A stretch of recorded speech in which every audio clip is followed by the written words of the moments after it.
have a lead on one, truth be told, that may very well be able to work with us to get to make that happen. Is what I'm hoping. I wonder how late Jaffe will be today, says a cab. Fuck you, bitch. I was right on time today. Things are happening. We got a guest coming up in about 40 minutes today, so I can't dilly-dally. I can't dick around. I can't dick around. This shit's serious now. We're into the end game, boys. We got Ginger Prime coming on. If you don't know Ginger Prime's the chat right now. He caught my attention. Well, I'll tell you about it in a couple minutes, but he caught my attention this weekend with a clip of his that went a little viral.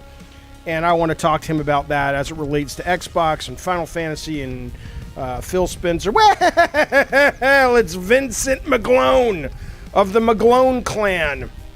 They're the only ones to survive the Great Potato Famine of 1997. You didn't know about that one because the McGlones kept it under wraps. You ever watch those movies when people eat noodles and it always looks like noodles are so great? I got noodles. Right? Like anime? You know when anime people eat your noodles? It looks so good. They're good. I found a Szechuan place. They don't shame me. They're like, bitch, the money spends. I don't give a fuck what you order. I say, hey, I don't want nothing. Look at it. Just the noodles. There's nothing in them. It's just the fucking noodles. I love it so much. I want to make a baby with it.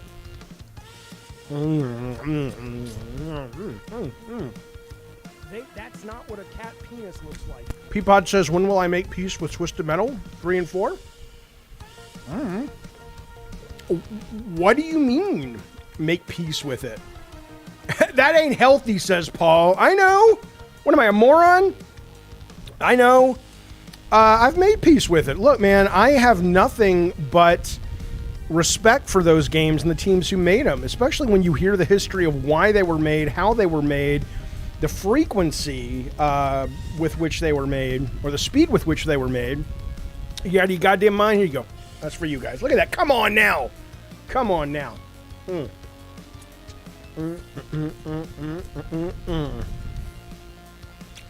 SEJ, we'll talk a little bit about Twisted Metal, the show. I finished it this weekend. I watched a bunch of it with the members. I'm going to stop eating on stream once the show starts. Fuck you. That's enough of that. I watched a bunch of it with members of the show. And then I watched the last couple episodes on my own because it was late and I was just super, like, I need to know what happens, right? So I will be telling you my thoughts on the first season coming up just a second. Oppenheimer, I have no desire to see right now. I'll watch it at home. It's really long. But I am going to go see Barbie with the family this week. I think we're going on Wednesday is the plan. Hey! Well, fellas and fillettes, welcome to Gabbing Games. I appreciate you being here. Let me take a sip of the bubbly. This show is sponsored by the great Diet Coke. It's not, but one day it might be. Can you imagine the aspartame cancer-causing killer that is Diet Coke will one day step up and say, Jaffe, we like the cut of your jib. We don't know what that means, son, but here's a check. They're in Atlanta. They're Southerners like me. You'd think they'd want to help out a fellow progressive Southerner who believes in pro-choice and transgender rights and all that. But, you know, it is what it is.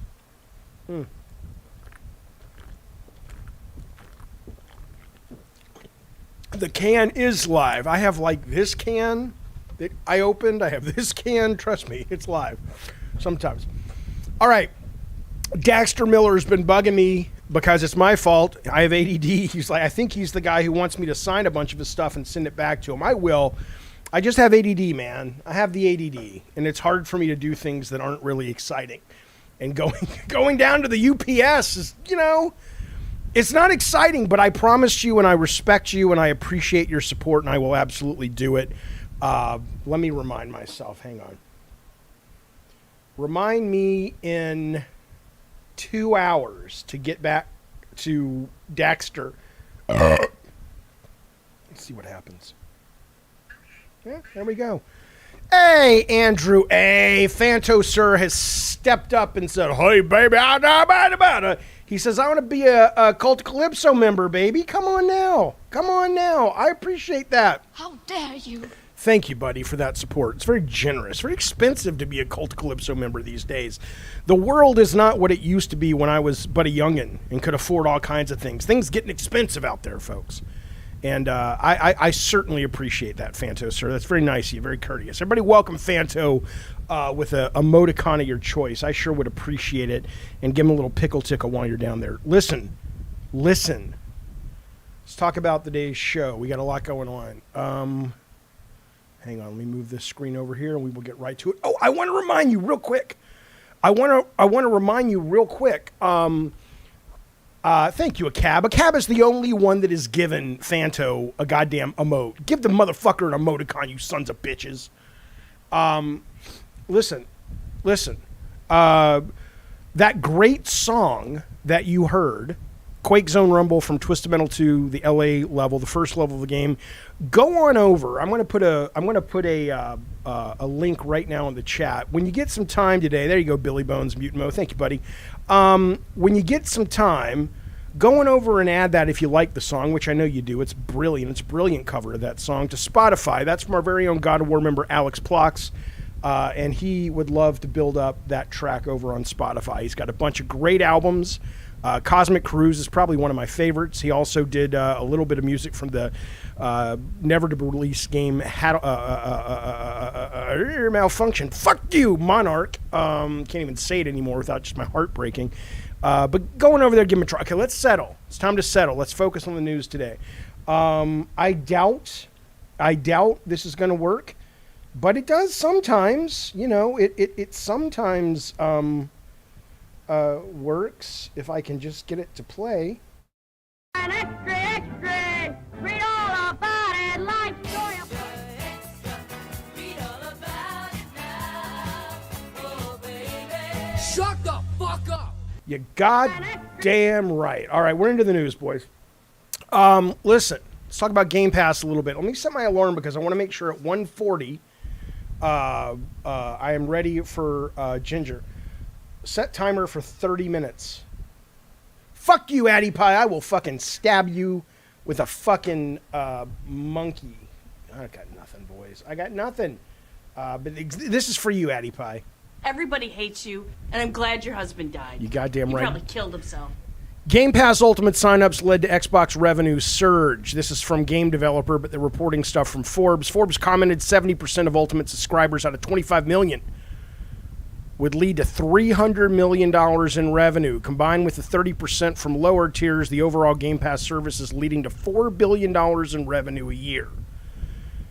Okay, I only bring this up because this is on my mind. Microsoft expects, and I want to get your thoughts on this. I was going to put a poll up, but I'm too fucking lazy. Ricardo needs to get back so we can make this shit happen. Shit don't run. The trains don't run on time without Ricardo. Listen to this. Tweaktown says Microsoft expects Xbox to deliver record-breaking revenues during STARFIELD's release. Let me show you what this looks like, okay? So their CFO, I think it was, CFO Amy Hood of the Nebraska Hoods. Very strange family. Very, very strange. I think they're inbred a little bit. Nice people. Nice people. A little inbred. Here's what she says. She says, hey, man, check it out. This is what we're planning. Even though we don't always get it right. We rarely get it right. But they're thinking quarter 1, 24, and a little bit of quarter 1, 23. No, sorry, these are all quarter ones. So it'll be quarter 4, 23, quarter 1, 24, which I guess actually takes into account the holiday season. They expect hardware to be a little lower, but they expect their software, content, and services to be higher, a lot of it built on the back of STARFIELD. So here's the question. Which I don't know the answer to, but I'm curious. When you look at everything that's coming to Game Pass post STARFIELD, like today, by the way, this game called Vinba, which I hear is great, sitting at an 80. This is available right now, 10 critics only right now, but apparently it's a really good indie game, blah, blah, blah, blah, blah, blah, blah. Kevin Sal says, I really think after STARFIELD, I don't know if Microsoft can sustain the momentum. That really becomes the question, right? If you've heard Matt Booty talk about, for whatever that's worth, hey, this is going to be our year. You're going to start seeing the first-party machine churn to life and really start spitting out some great babies. Okay. Excellent. Looking forward to it, Matthew Boutte. But I'm classy. I say Boutte because that's his actual French name. God, who's hyper today? It's not me. It's not me. Steven Johnson in the chat says, yep, looks like a price hike for Game Pass is coming. Probably, but so what? Everything goes up in price. I love that that's some kind of, attack on Game Pass, that people are like, the price is going to go up. Do you still get a fucking hamburger at McDonald's for what it cost you when you were 5? Yes, prices go up. That's kind of what happens. Kevin says Microsoft still doesn't have a super great library coming, even in 2024. We'll talk about it in just a second. Like, they have games coming, but nothing that is blowing anyone's minds. I want to let you know Daxter Miller has also super chatted. Thank you, buddy. He says, you're awesome, Jaffe. Much love. Buddy, I love you with all my heart and soul. And this goes, I want to let you in on a little secret. That's not what a cat penis looks like. Now you and I both know the truth. Okay, so here's what I'm saying, though, is they expect to make some good ducats. Now, that really does become the question, is how in the motherfucker are these guys going to keep that momentum going? I want to show you some of the stuff that is coming out in 2024 for Game Pass. And I'm just curious. Don't fucking fanboy at me. I don't give a fuck about fanboys. When Ginger Prime gets on a little bit, he don't give a fuck about fanboys. We're done with that shit. Enough. It's for fucking babies. Here's what's coming. I just genuinely want to know, would you be willing and interested in continuing to subscribe, assuming that the main reason you are jumping on this thing, the Game Pass train, is for STARFIELD, which I think is going to get really good reviews. Now, I'll hit the big ones. I mean, they just announced a new Broforce, which is like an update, but that's not going to get anybody to subscribe. Texas Chainsaw Massacre, how many more of these fucking, asymmetrical horror games do we need? I'm sure it'll be great. I'm looking forward to playing it, but nothing here in August really, sets my timbers a quiver. I have no idea where that came from. STARFIELD, of course. Lies of P, I actually finished the demo. If you know me, you know that's rare. I went through the whole fucking thing. I loved it. That's going to get me staying. Party Animals, just because we do a stream here. We do member night playing games. That looks like a fun game. Sure, why not? Payday 3. I'm not going to go through all these. I'm just going to go through the big ones. Payday 3 is going into a beta this weekend, by the way. I'm going to play it. If I like it, that'll keep me excited. I'll be good for September. Here's where the rubber meets the road, though. Do you care about sticking around in October? You've got Lamplighters League, which I'm excited about, but few people are. And then you got Forza, which I'm sure, okay, cool. City Skylines 2. I'm curious. I'll stick around for October. Persona 5 Tactica comes out in November. And that's day one Game Pass. You got to buy it everywhere else unless PlayStation surprises us and announces something special. But right now, the only place to get it day one free is on Game Pass. Now, I've never been a mega Atlas Persona guy because the games are cool, but they are a little too slow. A little too slow for me. But I love tactics games. I love Jeanne d'Arc, and I love, I love the fucking Nintendo first-party game where you played Abe Lincoln riding around in a mech suit. I love turn-based tactical games, right? So I'm in. I'm in for November. But then we start looking at the rest of the year or the next year, and here's, what's gonna keep you. Do you see anything on this list that really excites you? I mean, if they actually do come out with Hellblade 2, okay, but I mean, these guys are trapezing, right? These guys have got to come out with a goddamn meaningful game. Doesn't have to be AAA, but they've got to come out with a meaningful game, whether they make a deal with third party or it's a smaller game from one of their internal studios. They have got to come out with some shit to keep people sticky or keep their service sticky, or this is just, I mean, this is the bane of all subscription services, which is not a problem if you can make it work. And I'm sure they're not idiots. They know this. They fucking know this. I'm sure when Phil Spencer proposed it, they're like, well, yeah, but how do we keep people from churning every month? He's like, well, let's buy all these fucking studios. The question is, can they actually get it done? Here's what's coming out. Hellblade 2, okay. Jury's out. It's weird. They haven't shown anything actual gameplay in a long time. Avowed, I'm excited for, which is an RPG coming from Obsidian. This has, did I see something up here that said, it says 33 Immortals. I was going to say that new first-person EA game would be a great get. Art 2, I don't really give a shit about. Am I seeing anything great here? Hollow Knight Silksong, that'll get me excited. Fable apparently is supposed to be out. When Phil Spencer stood on the stage at the show recently, he says these games that we're showing you will be out in 12 months. Said that last year too, didn't mean a goddamn lick spit, but still, Fable is coming out. Clockwork Revolution, I'm excited for that. What else? Anything else on here make you really, go goo-goo in the knees? I don't know. Yeah, Ron Slusher says Redfall Game of the Year edition. Here's what I'll say about that. I'm excited for Avowed now. I thought you said it was generic looking, says Kevin. It is generic looking. Don't get me wrong. I'm not sitting around like, I can't wait for that fucking game. I'm saying that because it's Obsidian and they have a great pedigree, I don't care if the visuals in the trailer's generic. The visuals in the trailer for Wasteland 3 was generic, but it was still a fucking one of the best games I played that year. So, back the fuck. I guess what I'm saying. Back the fuck off.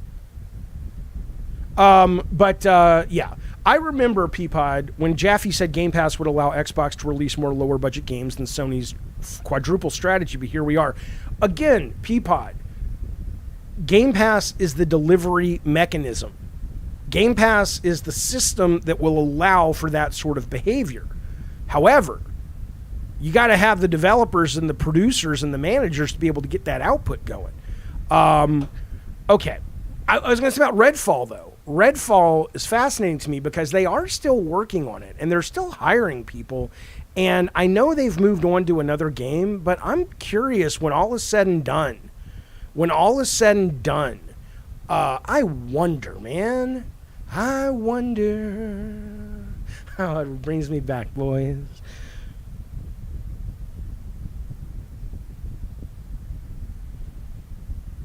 I wonder if they can actually turn that fucking thing around. I wonder if they can. Wouldn't that be a hell of a success story? Hell, they just did it with Battlefield 2042. They just did it with Battlefield 2042. Maybe they can. Maybe Harvey Smith's rolling up his sleeves. He's like, fuck it. Getting in the guts. I'm going to make this work. Going to make it work. I agree with you, Water Princess. Water Princess, she says, I hope they add more monsters. I love the feel and the atmosphere. I do too. I absolutely fucking do too. I love being in that town. It feels like a Twilight Zone meets Gilmore Girls. It's awesome. I love the nuance and the detail of the environment. But when the rubber meets the road and you're running around shooting, it's a fucking pain in the ass. It's a fucking pain in the ass.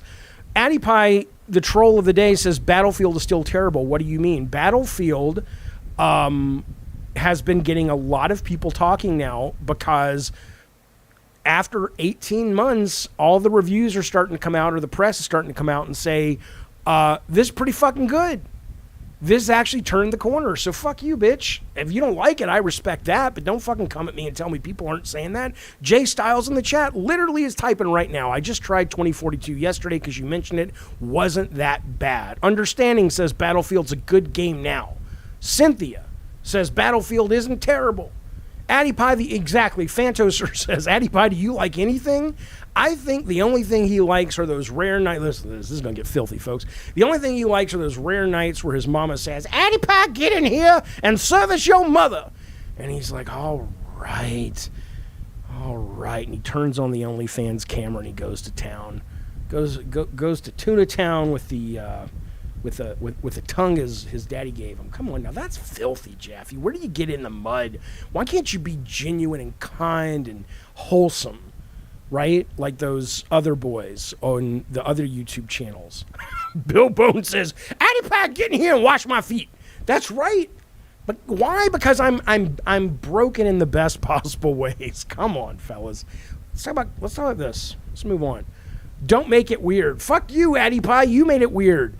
Ubisoft reportedly cancel Immortals Phoenix Rising sequel to prioritize Assassin's Creed Red. I get it. I don't blame them. Why would you not do this? Okay, because the Assassin's Creed games sell delightfully.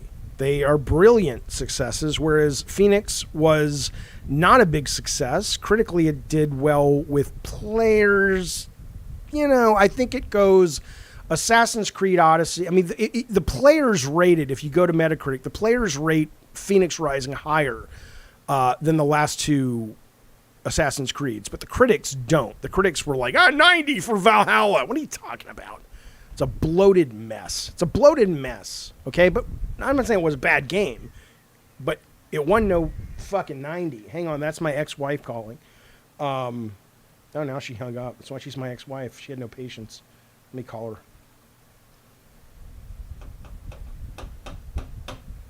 Hi, you're on the stream. Do you want to see everybody and say hi? You want me to call you back?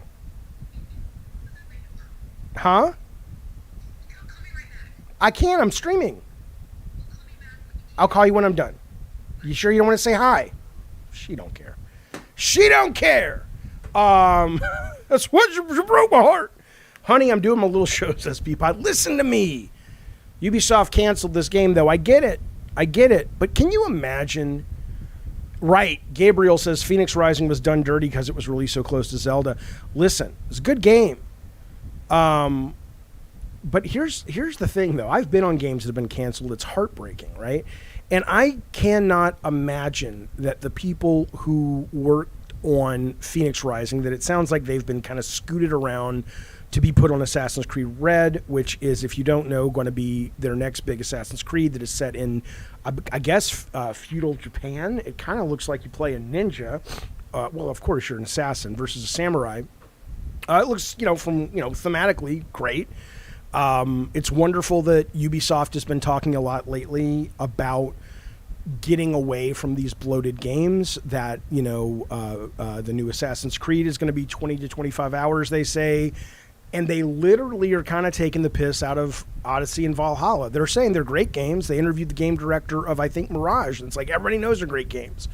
But we heard from our fans they're too fucking big, and we're dialing it back. I guess that's happening across the company, which is, hopefully we'll see that reflected in Red. But I got to say, though, if you look at the completion rate, I mean, look, as an executive, if I was Yves Guillemot, I would do the same thing. Because if you look at the completion rate of Valhalla, it's abysmal. It's like 20%. And Odyssey is only 25%. This fucking Immortals, if you look at trophies, sitting at like a 42%. And the team's going, what the fuck? We made a better game. We did? I didn't work on it, but, we did. I'm in their shoes. I'm inhabiting their bodies. We did. But the better game doesn't always win. It's all fucking brand, baby. It's all fucking brand. That's why somebody was talking to me about, Twisted Metal 3. It's like, are you ever going to come make peace with Twisted Metal 3? I've made peace with it. This is a game that, after single track management, not Scott and Kellen and those guys, but like above them, basically told Sony, well, we're going to fuck you guys because we're going to take this code and we're just going to basically make Twisted Metal. And Kelly Flock at the time was just like, okay, go fuck you. We'll have it out by Christmas and we'll own the brand. And Kelly's like, go fuck yourself. So he just pushed 2 games into production, 3 and 4, and they got done in 8 months. And, they were what they were. They're not my favorite Twisted Metals, but I'll tell you what, at least 3 sold a lot, 4 not so much because people kind of caught on, but by then it was too late. Road Trip was dead on arrival. So, point being is, unfortunately, with the cost of games right now, we live in a world where brand is king. Another reason I love subscription services. But I hate that for this team, though, because you do everything right. I mean, I guess you could go back in time and you could say, well, we didn't do everything right. We kind of shat the bed when it came to picking the art style. I'm going to tell you something right now. If Immortals Phoenix Rising, we talked about this the other day, was violent and M-rated, it was basically open world God of War, which is what it was, but it was like Fortnite art, they would have a big fucking franchise on their hands. Probably bigger than Assassin's Creed.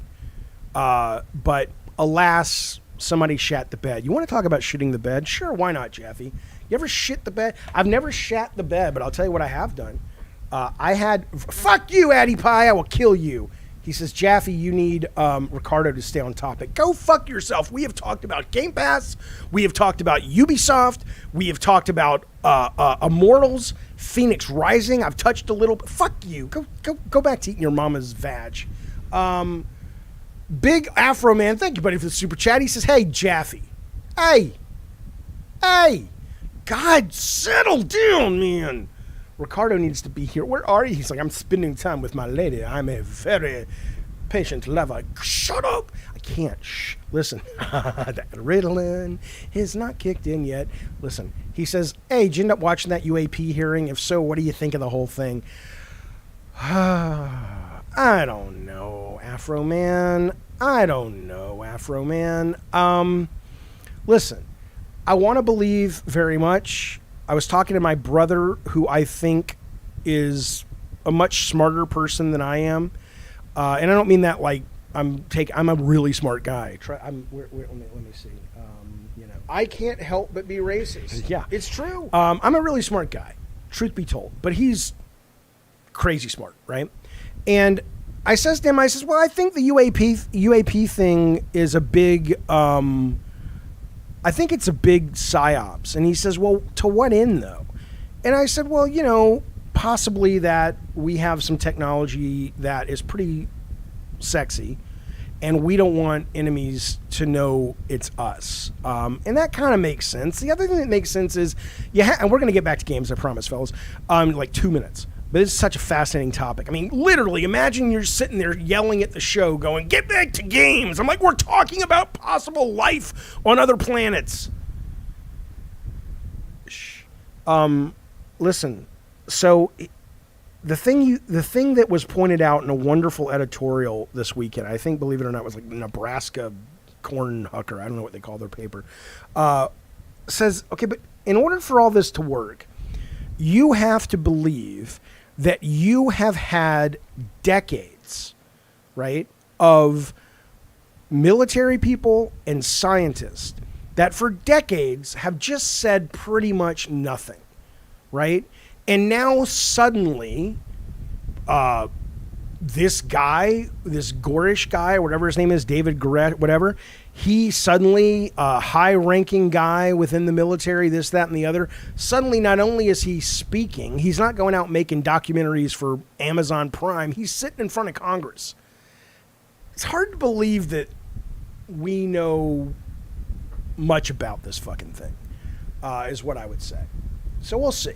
I don't think we're all alone.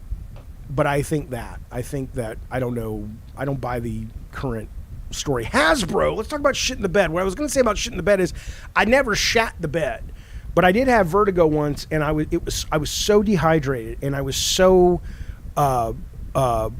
uncomfortable that when I vomited in the bed, I just laid in it. I'm not even fucking with you. I just fucking laid in it, and I was like, I'm okay. I'd rather lay in my own fucking vomit paste than get up, change sheets, because that's how bad it felt. I'm telling you something, fellas. Listen, Hasbro, speaking of shit in the bed, this is amazing to me. So Hasbro, the toy company, great toy company, comes out, and they say, we would love Xbox to bring the Activision Transformers games, some of which were pretty good. I think one was made by... Was it Platinum did one that was all cel-shaded? Pretty fucking good. They says, hey, we want these back on Gamepass now that Gamepass and Activision and Xbox, they're all kind of the same thing. And apparently the word is that Hasbro is saying that Activision can't find them. What? This is not like, John Romero and John Carmack made a game on a floppy before Doom and they kind of lost it somewhere in the move from office to office. This is a fucking gigantic... I mean, it exists. They'll be able to find it because it's a license. What if somebody sues them? They'll find it. But the fact that Activision is like, well, companies get bought up. And when they get bought up, sometimes you kind of lose track of things. What are you talking about? You're a multi-billion-dollar company with a billion-dollar franchise making these fucking games. You don't know where you put the code? What the fuck's the matter with you guys? They'll find it. They'll fucking find it. And I'm excited for it because, I do remember really enjoying the cartoony one. I forget what it was called. And then there was also a multiplayer one that I dug. So interesting stuff, fellas. Interesting stuff. So we'll see what happens. I would love to see. I don't know what the Spider-Man Marvel deal is, but boy, I'm not going to sit here and let nostalgia blind me. But I'm going to tell you something. I think that the Spider-Man games that Marvel did, that Activision did, there were a couple of them that are pretty good. There was Web of Destiny that I think Peter David wrote, which was really good, that I think was the first time I'd ever seen noir Spider-Man, which was awesome.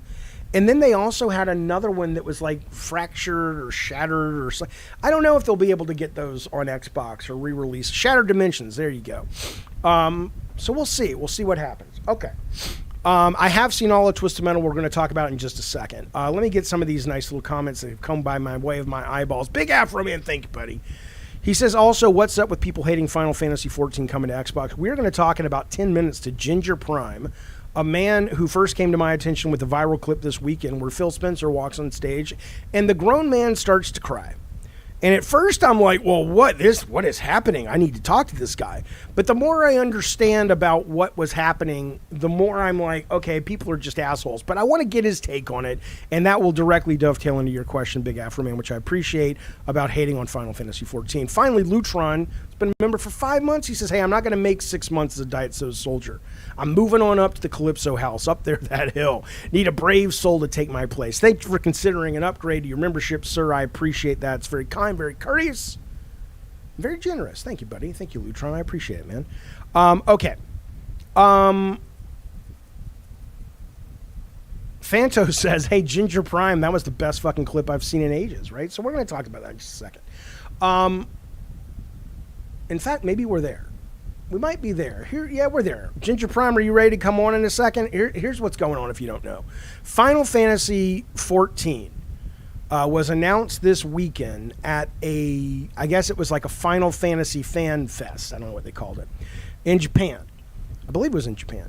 And suddenly it was streamed, and suddenly one of the directors, I don't remember who it is, I don't follow it all that much, is on stage and he says, everybody welcome my friend Phil Spencer-chan. I don't know what he called him, but he says Phil Spencer comes out.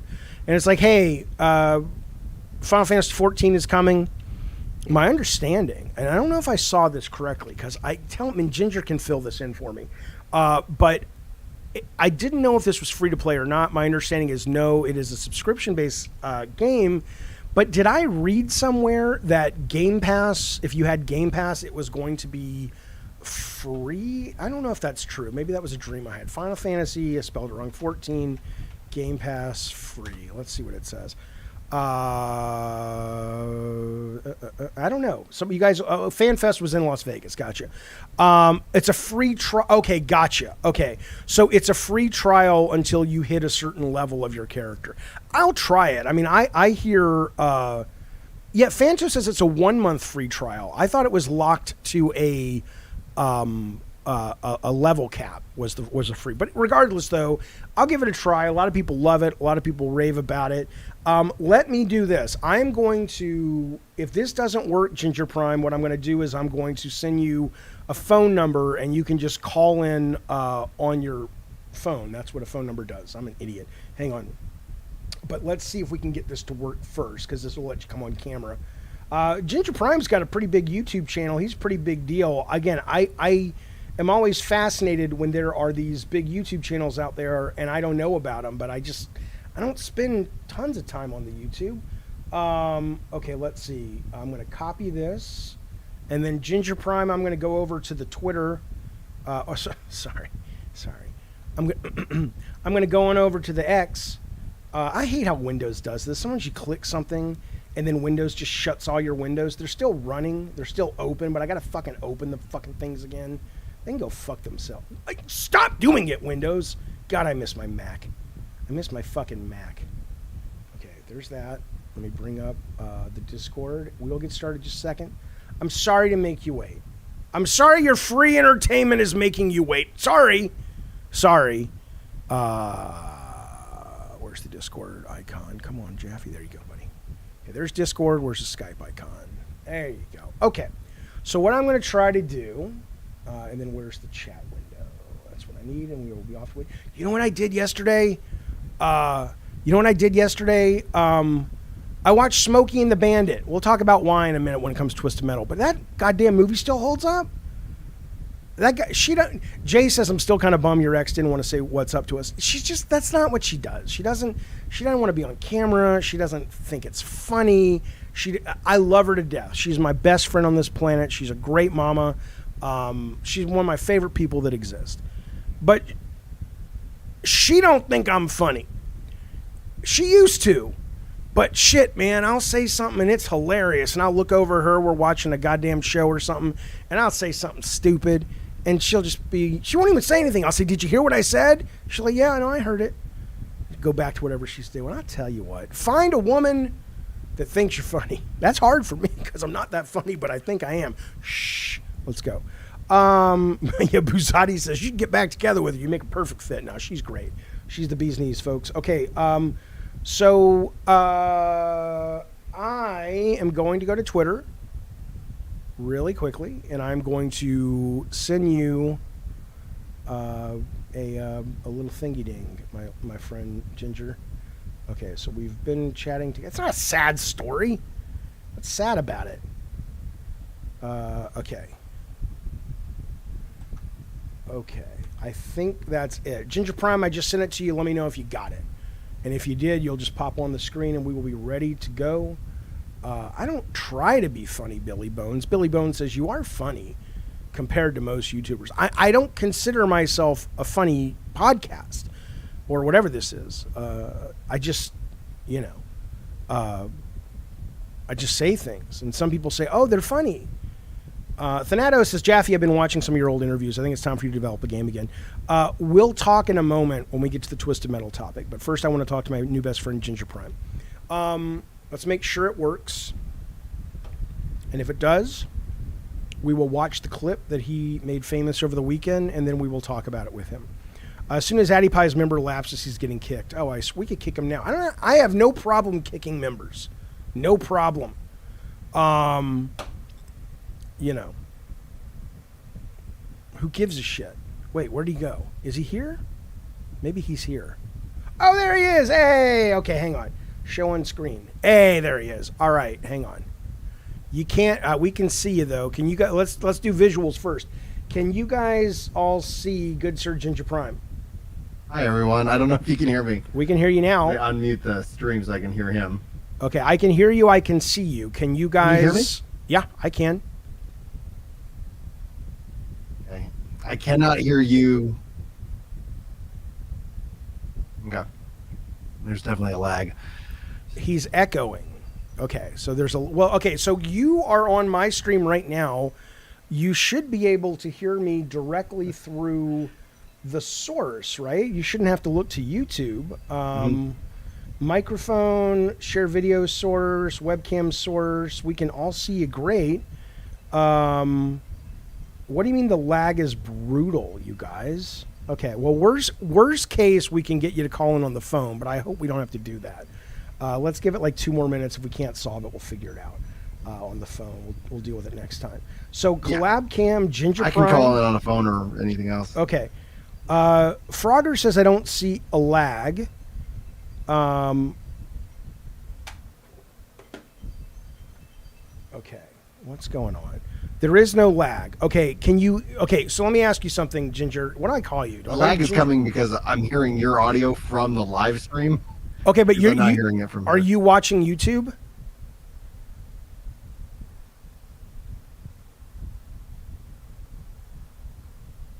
Yes. Okay, so if you turn off YouTube and just listen to the thing you clicked, I sent you a link. If that's all you have on is your audio, that should sync us up.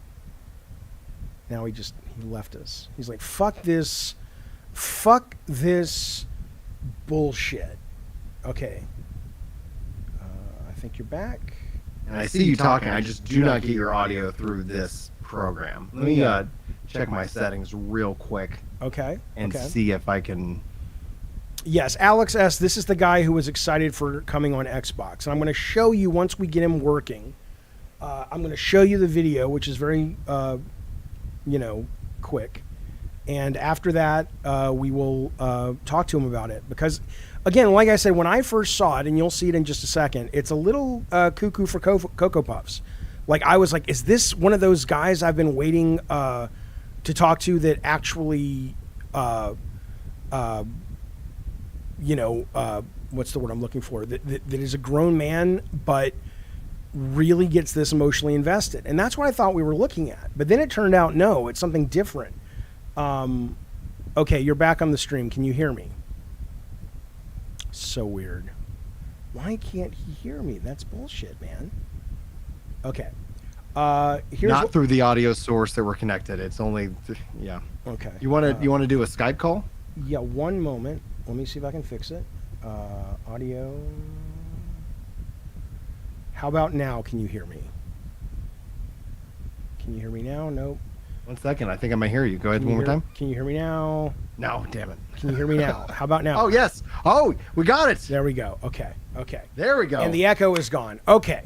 So here's what I'm going to do first. So what do I call you? Like, is it Ginger Brian, or Brian? You can call me Ginger Prime. Either one. I'm going to call you Ginger Prime because that brand. makes me pretend that you're a robot. And There then he goes. you're also a stand-up comedian, which I definitely want to talk to you about in a second. Absolutely. That's amazing. But let me bring up the clip first. Can you still hear me? Probably not. Hang on. I'm going to bring up the clip. You won't be able to hear me. I'm going to show the clip on YouTube, and then I'll come right back. Perfect. All right, fellas. So here we go. This is the clip that I saw over the weekend. It's 41 seconds. Let's make it big, and then let's get to talking to good Sir Ginger. Whoops, hang on. Phil Spencer! Phil Spencer! Phil Spencer! Phil Spencer, baby, let's go! Yes! Yes! Yes! Yes!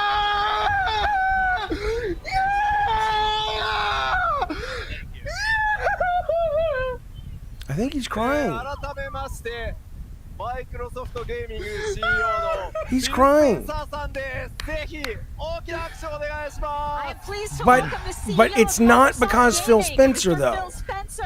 It's not that. It's not This that. is my longtime friend and fellow Final Fantasy XIV fan.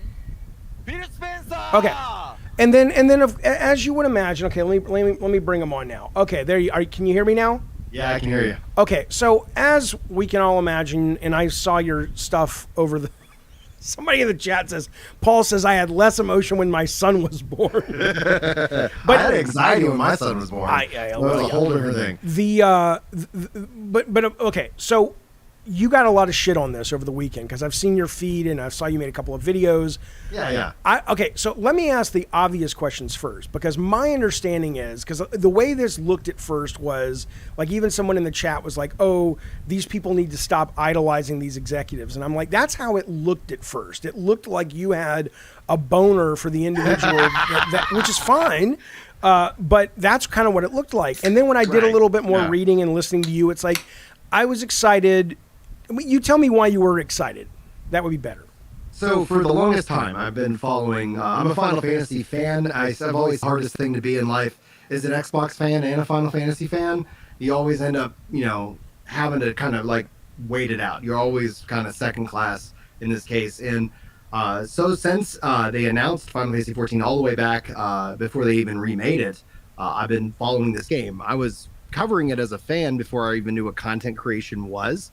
And so I was just excited, and I've been advocating since its announcement for the PS3 that this game should come to Xbox. And I don't know if you've seen any of my illustrations, but I would make illustrations. I do like campaigns for signatures. As a part of when I became a content creator years later, I made it a big part of like gaming should be for everybody. Gaming should be like because I know a lot of people who aren't as fortunate as me who can't afford every system, and so right, you have a play. Like a lot of people were like, "You're just some Xbox fanboy," but you've got everything. My PlayStation, and it's connected right here. I do all my Xbox stuff through actually more my PC now, and I do a lot of cloud gaming now too through GeForce Now, which that's actually my next. Like I said, the next mission is let's get Final Fantasy 14 on GeForce because. It's a great service that they. But why was it so? Okay, but why was it so? So first off, the catharsis and the expression of that was not so much.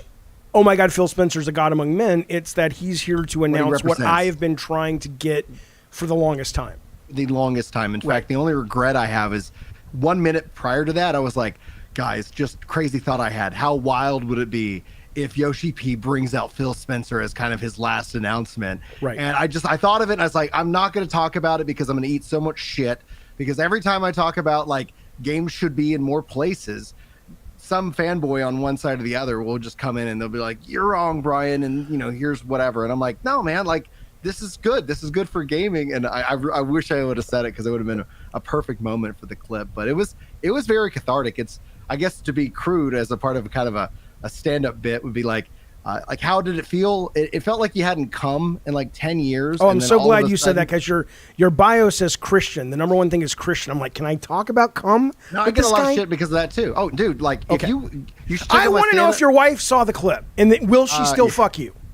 Oh yeah, we've been going at it, dude. I got 6 kids, bro. But yeah, not now. But post clip, Yeah, she's course. still gonna let you dip Now the she whip. hates it when I cry. My wife hates it when I cry for sure.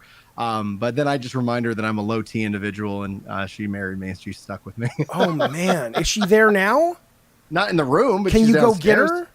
Well, oh, she would not come on camera to say. I don't have to see her. I want to hear. I want to ask her how she can still be attracted to you. And I'm not insulting you. I'm curious. I don't know. You can't insult me. It's my Okay, superpower. please go get her. Would you mind? No, she will not do it. She won't even talk to you.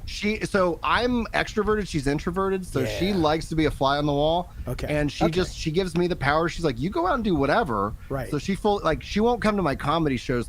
She's not going to come on a podcast. She won't come to your comedy shows. But she sends me to the comedy shows. That's so good. it's like, That's oh good. yeah. She's like, That's go do it. wonderful support. That's her love. Of course. Every time she's seen me on stage, she gets uncomfortable. But I'm I get on stage. I do. I've comedy, seen you do so. comedy. You put a clip on your Twitter, and you guys should go take a look at it. I liked your opening line. Yeah, not It's safe for work. I'm glad to Not be. safe for I'm work. glad to be here tonight, so I can get away from my kids. I like that line because I have 2 Yeah. kids. Yeah. So then, your response. Why do you care so much then? If you have everything, like what? Why be on this?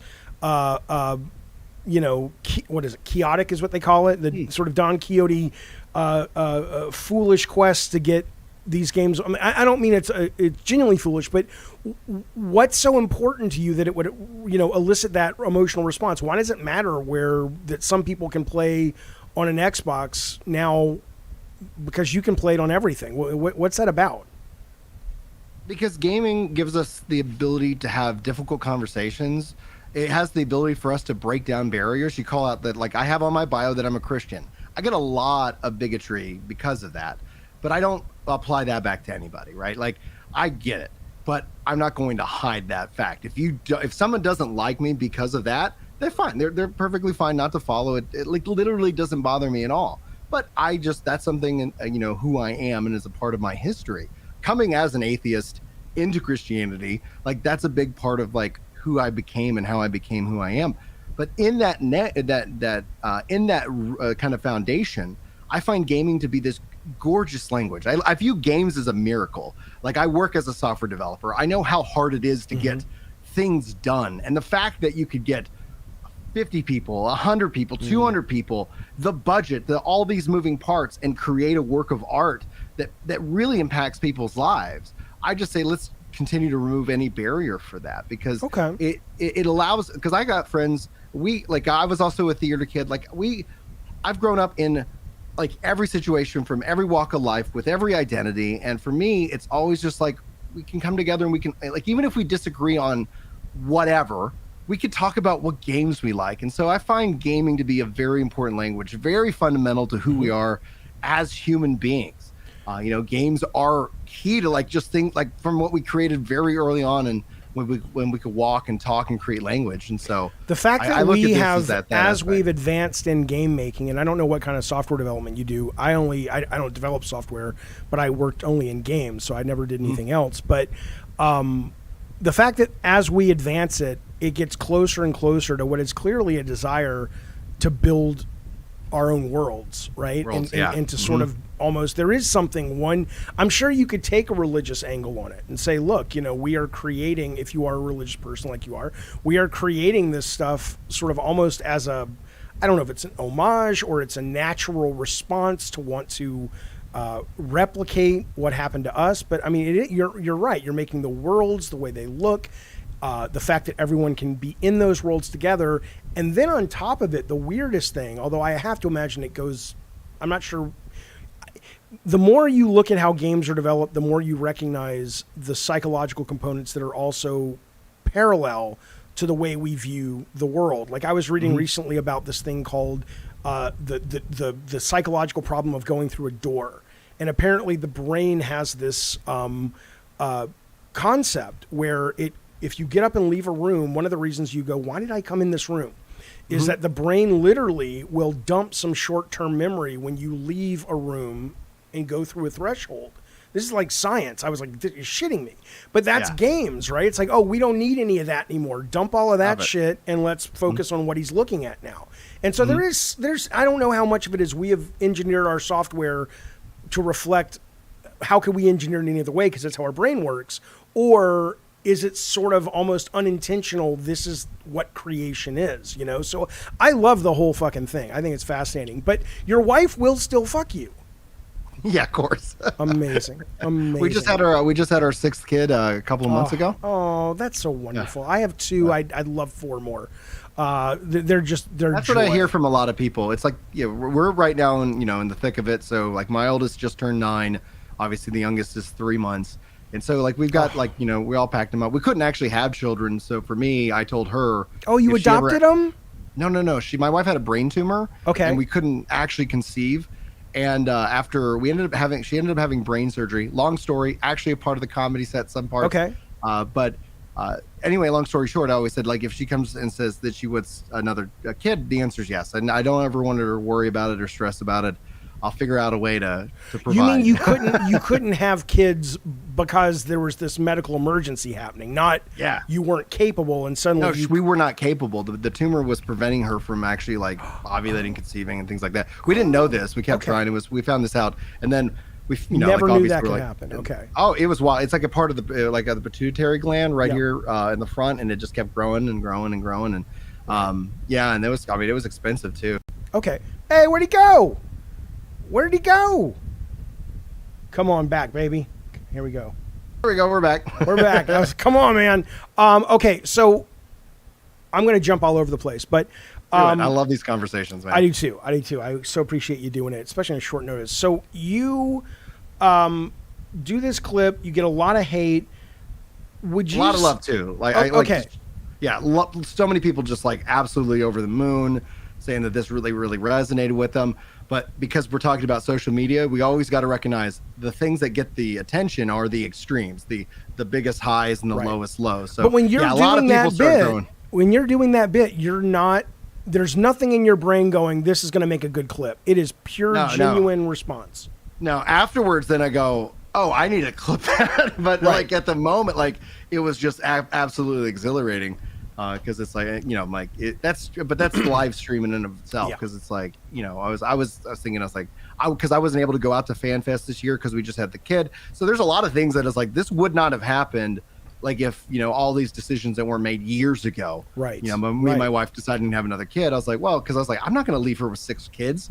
Stuck in a fucking house. That's it. That's the story I don't want trending on Twitter. Like man leaves. 6, his wife stuck at home with 6 kids to go like. You'd probably get a bunch of fucking social media fans for that, though. That's the funny part is that doing that, But so, am I right in saying I heard that Final Fantasy, that Phil Spencer said something, or what's his name, Yoshi P said something, that it's not just 14, but this is kind of the beginning of a new partnership. So does that kind of put the death to the whole Sony's going to buy Square thing, do you think? I've never bought into the Sony buy Square. I've stated that people have talked about it. He's like, could Sony buy Square? I actually had my dad's a financial guy, so I had him look into the numbers, and he said it'd be tight. Like they could pull it off. Microsoft could easily just blink and buy, but I don't think they need to. Like all I need in this case, especially with Square, it's like these exclusive or excluding deals. Like just bring the games to everybody and let people play. Because I'm tired of the Square Enix line of games didn't meet sales expectations. Right. Well, no shit, you didn't put it on PC. You didn't put it over here. Right. Come and on. To be fair, though, Avengers never should have. But to say Tomb Raider or Shadow Avengers, shouldn't have. Yeah. But so do you think Final Fantasy? I mean, there's no way to know, but you're batting 1,000 right now when it comes to guessing this stuff. Took you a while, but yeah, like that's what I always say. People will say you're such an idiot. I go, I'm talking about in time. Like right. Today, not happening. So do you think we'll get the new Final Fantasy on Game Pass sooner than later then? I don't think they'll start launching in Game Pass, but if they pulled off that deal, I could see how Sony could be really upset or quaking, because essentially if the thing is, because you got to remember, like you very well aware, anytime that a game is in Game Pass and also on PlayStation, you're also taking the commission from Sony for that sale, because someone's like, well, if I got both platforms, why would I buy it? In some people still love to buy their games, but I mean, there's gamers who support. I'm a supporting gamer, right? Like Starfield's launching in Steam. I have Game Pass Ultimate. I still went and bought the Steam edition, right? Because I'm excited for Starfield. I wasn't. I'm excited too. Until that last press thing, I was like, I don't know. Then I'm like, oh, I'm in. Let's go walk around some planets. Right. But, I'm looking forward to it. So, do you think? Because I've heard you on your show, and then today a little bit you mentioned it about exclusivity. You don't like exclusivity, but I understand it. I was going to say, okay, because without it, you get not a lot, right? I mean, it's what drives a lot. You're right. I would make the argument that as the industry evolves, and I think about this generationally, I think about like the kids. My kids don't understand exclusives, right? They boot up a system, they can play a game. Do they even buy games? My kids don't buy games. My kids don't. That's where also Game Pass is massive. But like even on the phone, like I limit their screen time. They're still fairly young, but like as they evolve and as other parents that have kids, they come in, it's like they're playing Fortnite. Fortnite's everywhere. Roblox, they're playing Fortnite. Roblox. They're playing Minecraft. They're playing these games that cross-play, cross-save fundamentally changes a lot of the concepts around exclusive. And so I see it as a generational thing. And so I could support fully the concept of a timed exclusive. You're the publisher, you're the party, you're funding this project. Your goal is to sell console in this case, Sony's case. Okay, timed exclusive. But then you start to think, okay, well, that tail on that game has now kind of trickled out. Like whatever that is, let's say 2 years. Right. Would you want to say, hey, what about another million sales over on Xbox for those? And then why not Xbox just also have that same kind of reciprocation deal? Right. And then essentially it's just play first on your preferred piece of but plastic. As a guy who clearly believes, and I do too, in sort of a streaming video game future, whether that future is 2 years away or 10 years, depends where you live. It's close. All that's going away anyway, right? The difference then will be, hey, what subscription service do you want to subscribe to this month? Well, they have Starfield 6 and the new Indiana Jones game, but Sony has a new God of War and a new GT. Let's do Sony this month, right? Think Netflix and Disney Plus, right? You think of these two as I'm 100% with you, but those services run on every device. That's right. So just like it isn't even that they have to make their games run on PlayStation, just open up the cloud streaming aspect and vice versa. In fact, you can run cloud platforms on the Xbox. Sony currently blocks it. So why? Just because they have their own streaming. They're market leader. They don't need to change. Yeah. The only thing that's going to make them change is when the demand is that high. Yeah. And so, I mean, especially like for me as somebody who likes MMOs, you got so many cool and interesting new ones that are bringing in this cloud native. Where it's like, imagine, being able to do certain things. Oh my God. We lost him again. Let's come on back, baby. Come on back. His wife pulled the plug. All right. But imagine that it's like, as the developer, I think of in the engineering perspective, if I only have to write one piece of software and then the streaming handles it and delivers it to any. Of course. Right. Then I write one because and now all your focus is on that code, and it's like that becomes my passion. Well, Because also as a developer, like I definitely buy and support the argument that making something for one platform is a lot easier. Right. 100%. You can optimize. You get extra time and focus. You don't have to sit here and worry about anything else. So I see also the strategic benefit in, okay, we've made the game and now we can just push it to people who who need it. And when you're talking about like 14 as an always online, people don't know it, but there are now 2 SKUs for Final Fantasy 14 on the Xbox, the Series S and the Series X.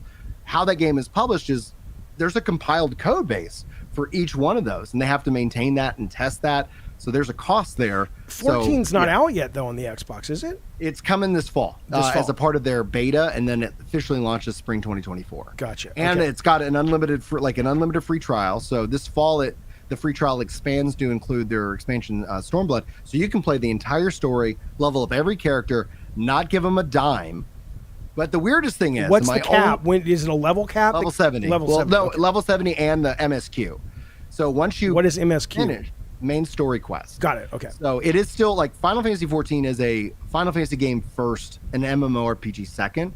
You can do almost everything as a single player story driven experience. But then there's other stuff that has that MMO aspect that comes into it. Like you're in a world and you see other players running around, yada, yada, yada. So it's like, it's got that going for it. So what do you know about, like, I was going to ask you I've never really gotten into an MMO. Is Final Fantasy 14 too hardcore to start with, or you don't do that one first? No, it's not too hardcore to start with, especially if you like story-driven games. Mm-hmm. The start of Final Fantasy 14 is probably its most challenging for a lot of players because it's slower. There's not a lot of voice acting, but as the game and the budget and everything improved, every iteration after that has just built off of this like a little bit slower foundation. So most people quit in ARR still. Those who stick ARR it is through, the opening story. Realm Reborn. That's that's their kickoff story. Good. Yeah, it's always good to remember that. I'm like, okay, you know, I speak in acronyms as a software dev, so it's like, yep, let me get back to normal human speak. But once you get past the opening offering, many people have all of a sudden that hook gets you, and a lot of people really, really connect with the story and the characters. And as somebody who's been, playing it and covering that game for 13 years, I'm very happy. Now, I retired from Final Fantasy 14 in October, namely to focus in on my health and my comedy career. And so now a lot of people... The game wasn't affecting your health. You just mean you spent so much time playing so you couldn't exercise? Yeah. Or... Well, yeah, exactly. People are like, how do you make content? How do you do it? I was like, I get up at fucking 4:30 in the morning, and then I play some games, and I go to work, and I try to make content, and then, try to play at night just so I could try to, somewhat like make content and do the guides and stuff like that. So I was like, guys, that's it. Like I'm done. So now I work out, 4 to 6 times a week, get up at the same time. But I've been focusing on losing the weight and trying to get essentially my A1C down, and literally just like, all right, my kids and my family, and that's what's got to come first. And so once I can lose 100 pounds, I'll be considering coming back, because I do miss the game. I do love it. I just was like, I got to do some radical changes in my life. What have you heard of this? Is it called Tower of Fantasy or something? I've been seeing a lot of talk about this, and it looks more. I mean, there's a big thing on the PlayStation blog today. It looks kind of cool. I mean, do you know what this is? Tower of Fantasy is a anime MMORPG. It's one of the free to play games. One of my friends, just shout out like Chaos Prime Zed.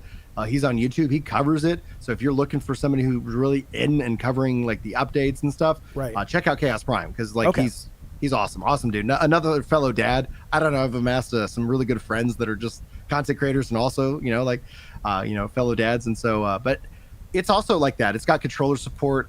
From what I've played of it, I've played a little bit of it. It's fun. It's enjoyable.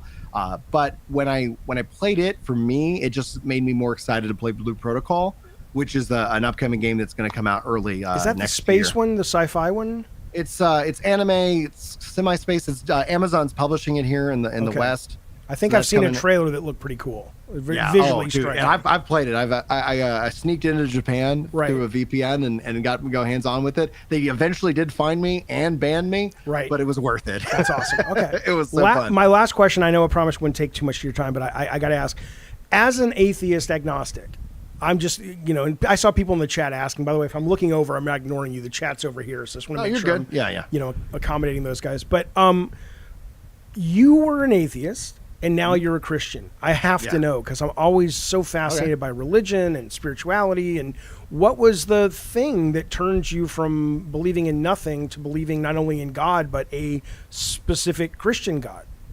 Also, like, I was raised, I was born Catholic, right? Okay. So my atheistic period was in high school, and it's like, I just was like, I don't believe in God. I don't know where he is. I like all of a sudden it felt like I was just abandoned, right? Okay. And nothing better than like coming in for video games. Let's talk about Jesus. Hey, that's people fucking know the show. That's the fucking show, Yeah. you know. So, well, I was 17 years old, and I just was like, you know what? I'm gonna put in the work. I'm a big action guy. My wife, she says this is the like my love's true cross, right? It's the double-edged sword.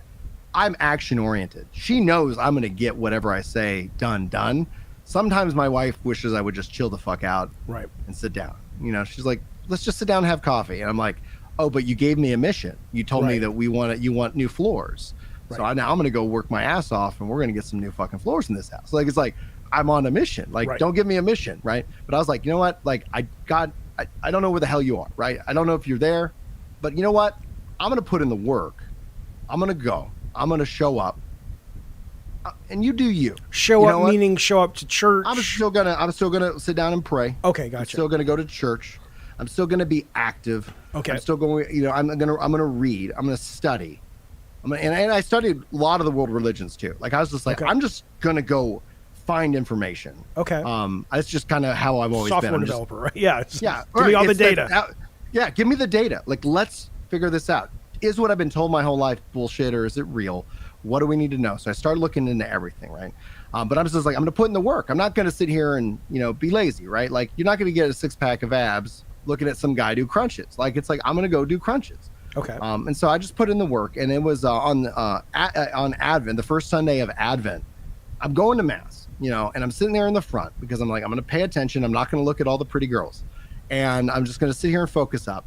And the Holy Spirit literally just lit my ass on fire. I had to leave church to go in the back because I couldn't stop laughing. I can't. It's hard to explain it. And when I open up the memories, my bones feel like they're on fire. Like I felt like I was getting loved out of existence. It was something so unfucking believable that to this day, like I was always questioning, like, why did God give me this experience? So I really understand when like an atheist gets angry, and I've met a lot of atheists who are angry at God. He doesn't exist, but fuck this, like fuck this guy. Atheist. I mean, I'm certainly an atheist / agnostic, but the atheist part of me is like, I don't know why they get so mad. It's like right. So there's some atheists that are just like meh, and there's some that are like angry about it. But I've met like atheists like that now, and I was like, I don't have an answer to them. And one of my friends was like, just actually this other 6 months ago we were just talking about it because I was telling him the same story, and he's like, you weren't seeking the good feelings of God. You were actively seeking God, and he revealed it. And so there's been many things in my life that I've been witness to that would make me sound like a crazy person, because it's like, oh wait, what happened?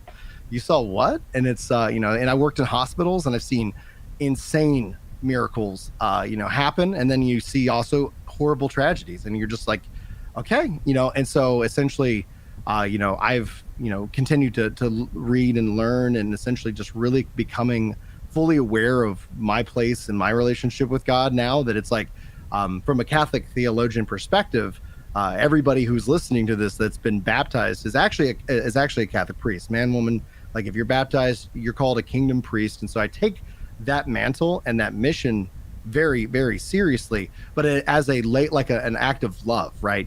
So one of the things is like, I will do tough love, it's like, people like sitting here, like, calling me horrible things. It's like, dude, you need a swift kick in the balls, go fuck yourself and grow up. Like I view that still as an act of love, in hopes that, they can, find a moment in which that they're like, all right, like life, what am I doing? Why are you so mad on the internet all the time? Let's talk about that. Let's figure that out. Right. Because whether that ends up being like, someone's like, oh, Brian's got to figure it out. I'm not here to essentially evangelize and tell people like, oh, you should believe in Jesus. But I'm here to tell people like, be a man, grow up, like figure out who you want to be. Because if you don't, you're going to look back in your life and you're going to realize so much of it's gone by, and you're not going to get that time back.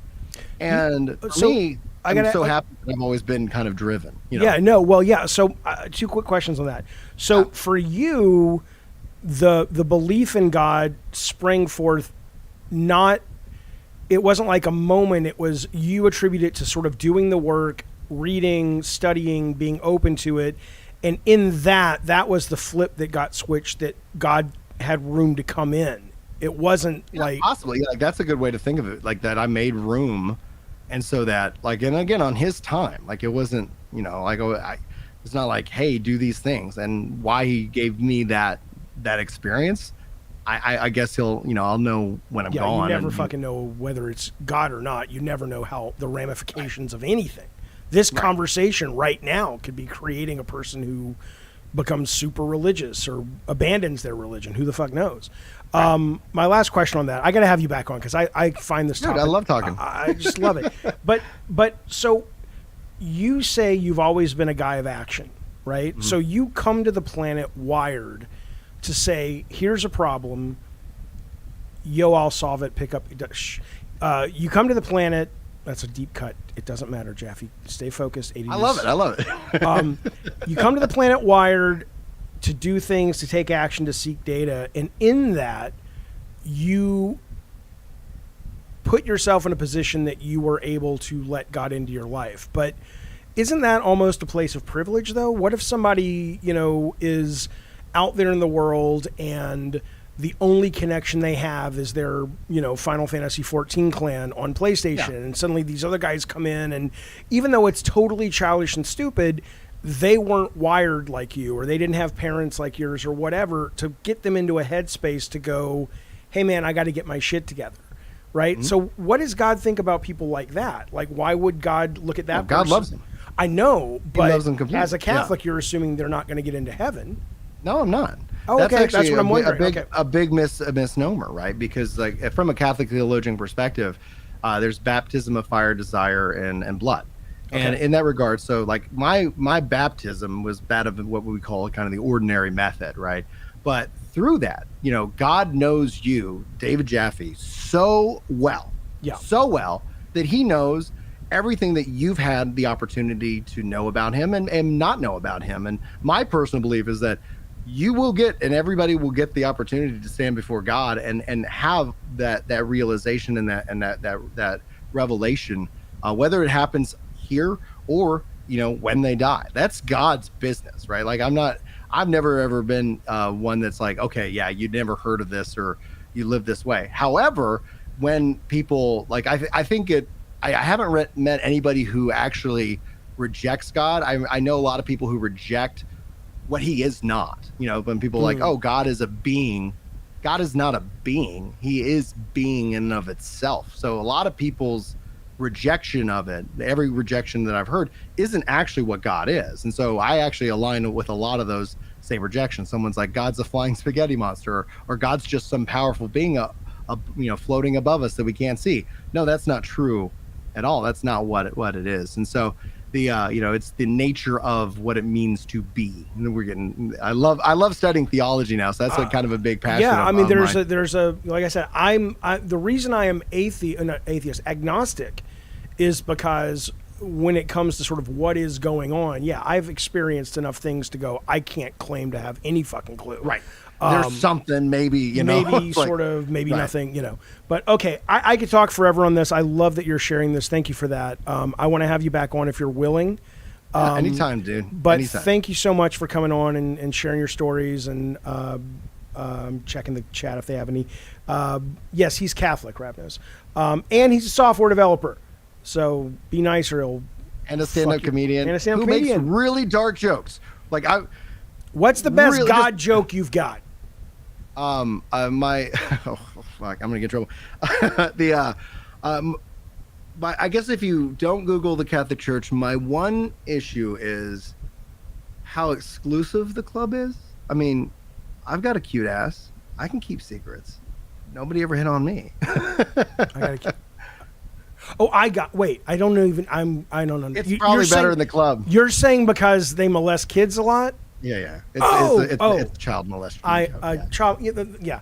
Okay. So, but are you okay? But they do that though, right? There's a lot of that.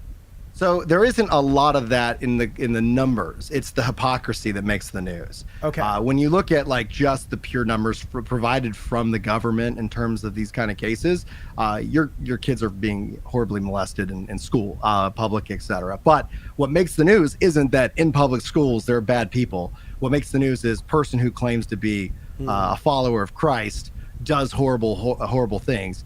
And it's horrible. Like there's no other way about it. Do you think it's the celibacy thing, or the? I mean, no, it has nothing to do with the celibacy thing, dude. What is it? I waited 28 years before my wife and I were virgins when we got married. I always said that I gave her. I never lost my virginity. I know who has it. Right. I gave it to her on our wedding night.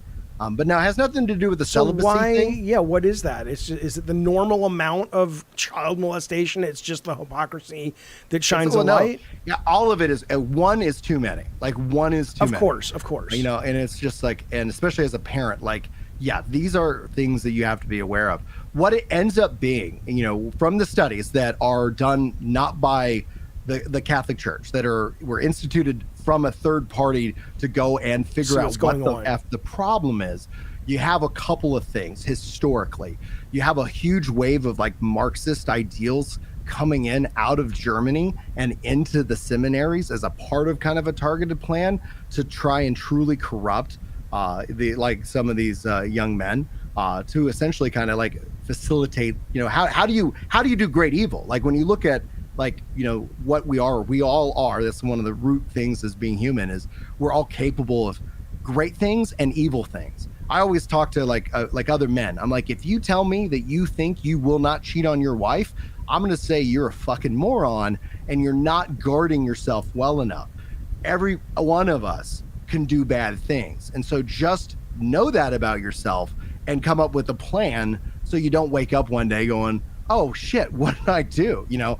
And that's essentially like the kind of our human fallen nature. So you have a lot of that. Then you also have within the time, this is all really happening in the 60s and the 70s, sexual revolution. You got a lot of therapists and theories that's actually advising the church and the head, the bishops, etc., that these people can be reformed. And so the church kind of says, okay, well, maybe this is true. So instead of incarcerating and separating and getting these monsters, which is what they are, out, they move, and then they just go ahead and victimize more people. So you have a human population, you know, that's just not understanding the danger of what is truly happening, and then you just literally like the concept wolf in sheep's clothing. And so you have and it's a massive betrayal. The church is going to have that scar for years and years and years. And I go through training, like as a teacher now, I go through training every year to catch these motherfuckers, right? Good. Like they don't just come into the church. Like they come, like, it doesn't matter. They're going to go, monsters go where and try to find the weaknesses in the system. And that's essentially where, like, I don't care if you're Christian or not, like, just start to pay attention. Like, who's this weird old dude hanging out with these kids? Right. Does he need, like, hey, do you know these kids? Why? Like, ask these questions. And what a lot of the training that I go through is getting over the fear of who the are you and why are you even around here? Like, to question everything. And the sad part is that I have to, that's why I use this, like why I use that kind of joke and the dark humor in my comedy, is just it's my therapy, man. It's just to sit here and process the evil, you know, that is in the world. Did you see that movie? Was it called The Cabin? The Shack?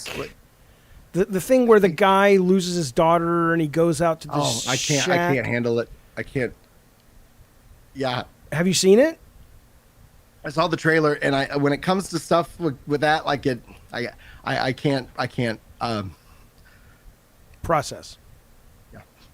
Okay. Did you? You didn't lose anyone, did you? I've lost a lot of people, but not your children. Thankfully, no. Okay. But it's, you know, like, I'm trying my best. Okay. The only reason I asked to be a helicopter dad. It was I'm trying my best not to be a helicopter dad. But that in the movie, he meets God in the form of Octavia Spencer. There's the book. I love the movie, by the way. Even though I'm not religious at all, it's very moving to me. But he meets God, and he says, you know, I know you love me, but how could you love the monster, you know, that did this? And she's like, you know, because I understand why, and I love them all. I mean, do you think that is God? So you call them evil, but do you think God still loves them, right? God, you know, loves us regardless, and that's where, like, it's the concept and the problem of evil is God's mercy and His justice balanced out. That's why, like, for me, I resonate real strong with the Catholic teaching of purgatory, right? Like, and even in a video that I released, I don't know if you've seen it, I posted on Twitter today. It's like, I think everybody can be redeemed. Now, there's still, like from, that kind of scheme, there is still a price to pay. There is still a debt owed in God's mercy and justice. So it doesn't mean that everybody has to be damned to hell for all eternity. Right. But, that's where purgatory comes in. It's like working out your fear and, your salvation and fear and trembling. Maybe that's what this is, right? A lot of people think that. It could be, it's like, well, purgatory does actually exist on this planet. Right. It also, it can also exist after you're gone. So it's not necessarily a set in place, like you have to physically I think go it's there basically being managed under Matt Booty as purgatory. So listen, I'm going to let you go, but thank you so much. Yeah. I will delete this because I don't want your wife seeing it. It's the second time you've cried in 24 hours. It'll be over. Man. It'll be over. I gotta go take my testosterone. Actually, Absolutely. It's one of the things that I've discovered is like I've been doing all these workouts, just killing myself, not losing weight. Like, what the fuck's wrong with not drinking alcohol, not having sugar? And it's like I went to the doctor, like test everything. So I was thinking it was like my thyroid, endocrinology system, thyroid. He's like, no, my testosterone's in the junk. And so How I've been old are you? I'm 42. I just actually, my birthday was when like 1 hour before Phil Spencer came on stage and stuff. I was like, this is my birthday. This is great. Right. No, so it's like, and that's one of the things that people like, oh, based off of just my tenacity and they're like, oh, we never thought, but it's like, dude, I tell you, I feel like I'm 20, and I thank God that I think what do like you, I'm you 40. take like pills or shots or what? Yeah, it's so funny. They gave me a pill that is a fertility pill for men. And my wife looked at me. Of course, we just have a little newborn baby, and she's like, "You got to be fucking kidding me!" Right. But apparently, it's supposed to help essentially with the natural production. And having been on it for 2 weeks, dude, I feel like I'm the king of the world. Shit. And thankfully, I'm mature enough to know that I'm not going to go do some. Like, I was like, dude, I feel like fucking fighting. Let's go. So well, I'll tell you what. Online, it sounds great. Right, I probably have low T as well, but there's no way I'm taking medicine for it because. If I take it, it'll probably make me want to leave the house. I don't want to leave the house. It'll be like, go out and do stuff. No, I want to stay inside. I hate going outside. Yeah. All right, man. Thank you so David, much. Thank you. Absolutely. You so I'll talk to you soon. Me. Good luck with the comedy. I'll keep an eye. I'm looking forward to seeing some stuff. I hope so. All right, you guys man. Enjoy it. Thanks for having me, guys. Anytime, I'll buddy. See y'all later. See you soon. Bye. All right, fellas. There he goes. There goes Good Sir Ginger Prime. Who would be a favorite in MMA? Ginger or Ginger? Are you shitting me? The motherfucker trains 5, 4, 6 times a week, and he's on testosterone. What are you kidding me? I get one shot with that guy, a lucky punch, or I can get my gun out fast enough. That's it. Okay, Ricardo's here. All right, fellas. Well, there you go. Hello, Ricardo. How was your vacation? Good. You happy to be back in the world, or why?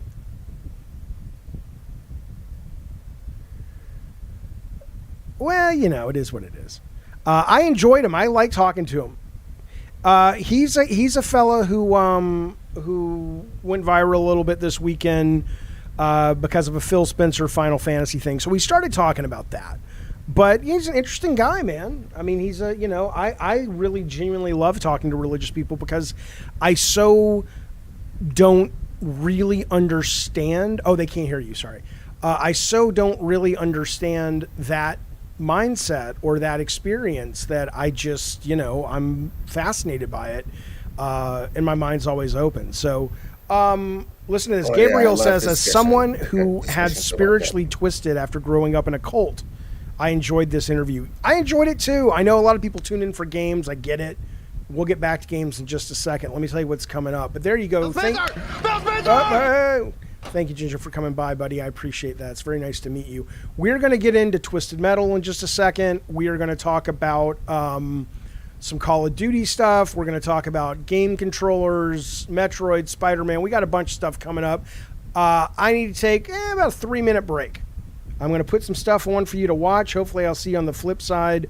But here you go for now. This is some kind of cool trailers I've been looking at. Ricardo, I'll hook up with you in 2 minutes. I just got to get a refresh the Coke. Okay? I think he's passed. All right. Okay. All right. I'll talk to you soon. All right. Here we go, fellas. Here's some trailers. Put them up your butthole. Yeah. Force for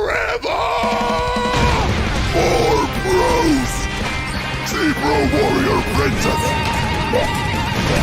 Demolition Road! Earth Roamer! Seth Brundle! Ruffy Vampire Slayer! Jesper Rapmu! More features! Relaxing!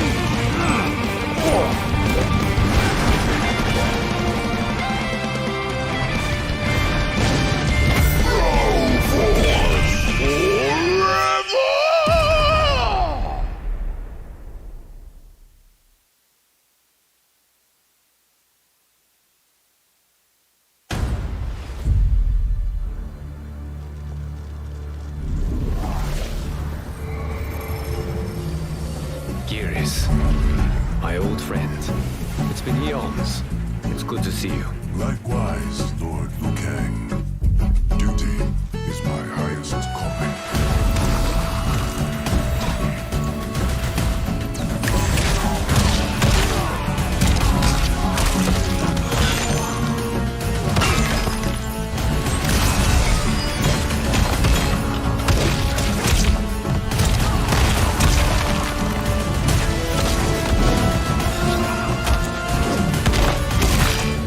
Is the guardian of the hourglass, a celestial object which lies beyond the realms. The hourglass regulates time and destiny.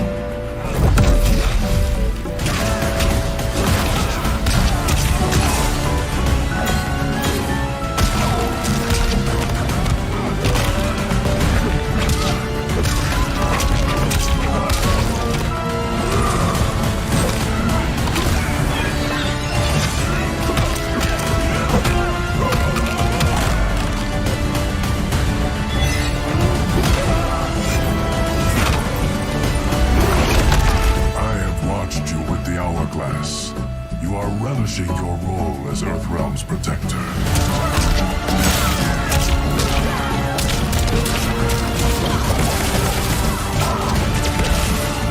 Those with power must know how to use it wisely. When you restarted history, you altered the destinies of certain malefactors to neutralize them. Crafting a timeline is a complex endeavor.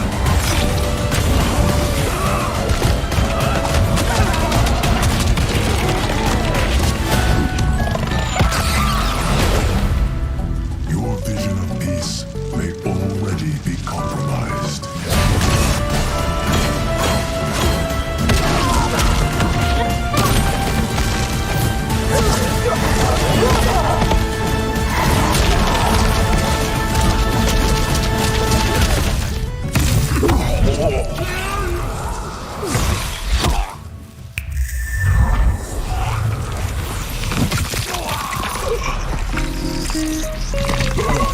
Come on now.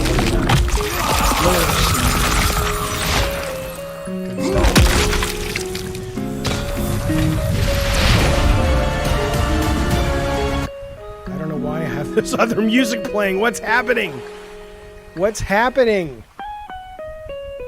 Oh, yeah. Everybody, welcome. You know, sometimes it's important to just kick your shoes off, put your feet up. Think about Addie Pie's mother's vagina. I know. It's a little much. It's a little too early in the morning to be thinking about such things. But the fact of the matter is, she's a beautiful old lady. Sure, she died in 1987, but my God, the preservation techniques these days are so amazing that you wouldn't know it. You wouldn't know it. She still smells like baby powder and cheese. God, I love her. Anyway, the point is, welcome back to Gavin and Games. I'm eating some noodles again. And we're going to be talking about all the big video game news in just a couple of minutes. We'll be talking today about Spider-Man, a little Twisted Metal, Season 1. We talked a little bit about, I don't know, all sorts of things. Let's get back to it. Fellas, welcome back to the show. Adam says this has been a very strange hour of YouTube. Oh, I understand. Noodles! God! Noodles are the best. Ricardo's like, dude, motherfucker. Okay. No spoilers about what? Twisted Metal? I don't think so. Jaffe, I'm in the waiting room in Skype. So? What do you want me to do with that data? What am I doing with that data, man? Everyone, I want to remind you. Seriously. Why is your girlfriend kicking you? Shinjo says, my girlfriend's kicking me. Why? You like that kind of thing? I tried to interview the showrunner of the Twisted Metal show, David Jaffe. I'm going to eat while we're going to roll into the show. Don't worry. Fuck you, Bacon Magma. Very unprofessional. You know what's unprofessional? Anyway, I reached out to him. I talked to him this weekend. He's going on vacation, and then he said, I'd love to. I don't know if there are stipulations with the Writers Guild. Like, you know how actors can't promote shows now? I don't know, or he didn't know if there's a similar thing with Writers Guild people, but he's going to check when he gets back from vacation. But yeah, I'd love to have him on. We talked a couple of times over the weekend over X, Twitter, or whatever. Okay, it's my last bite, then we're going to get on with it. I want to know why this guy's girlfriend is kicking him. Are you sending like a message like it's abuse? Eat them like a Japanese girl. I don't know how that is. I just love it. I loved it in Blade Runner when the guy comes up to Decker and Decker's like, tell him I'm eating, and the noodles are all like dripping down and shit.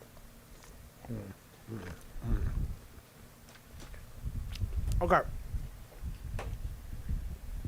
Here we go.